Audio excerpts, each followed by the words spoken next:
Peggy 18. Previously on Brotherhood Diaries.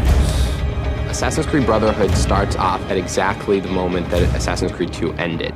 This time around, we are going to focus on the city of Rome itself and on the life of Ezio.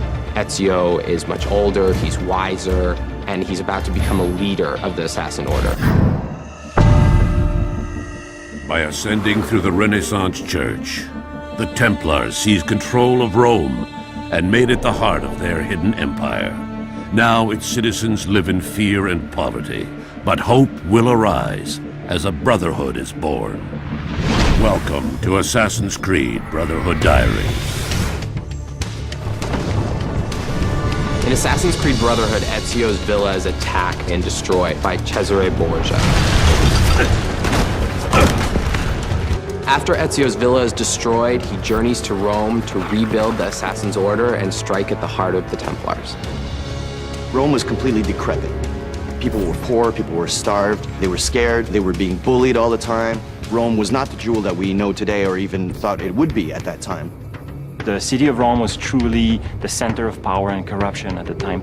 So there's going to be a strong military presence represented by the Borgias. So Ezio is going to fight against the Borgia. He's going to bring the Renaissance back to Rome. When you're going to want to rebuild Rome, you're going to have to deal with zones that are occupied by the Borgias. When you get rid of one of those Borgia zones or Borgia towers, you're going to be able to open more shops, open stables, people will look healthier, there's going to be less bandits. Very subtly, we see Rome change, and the people become confident that the Borgias have less and less influence over their lives. Rome as a city is nice because you have a bit of water, huge landmarks, variations in levels. You have hills, the 7 hills of Rome. There's the Colosseum, the Pantheon, Castel Sant'Angelo, there's the Vatican. So that's all the new stuff that you're going to see in this city. Rome is 3 times the size of Florence. It's the biggest map that we've ever done in an Assassin's Creed game. And so it made sense for us to introduce the horse in the city. Having other NPCs on a horse will allow you to do horse against horse combat mode. You'll be able to assassinate from horse, start a free run sequence from your horse, air assassinate a guy and take his horse. But there's a lot of cool new moves that we're adding with that gameplay element. Ezio, now a master assassin, will see the potential in some recruits and save them from the Borgia oppression by fighting off guard, surrounding the recruit, and he will invite them to join the order. The thing is, the player will actually have to train these guys. But through the process of the game and through the missions that you can send them on, you'll be able to upgrade them and make them even stronger. With this, the player will have some pretty kick-ass allies to help them fight the Borgia.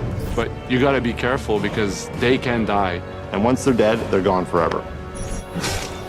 As a player, you totally get to customize your own assassin. You can specialize a certain assassin with long range or another one that could help you out in hand-to-hand combat fighting along with you.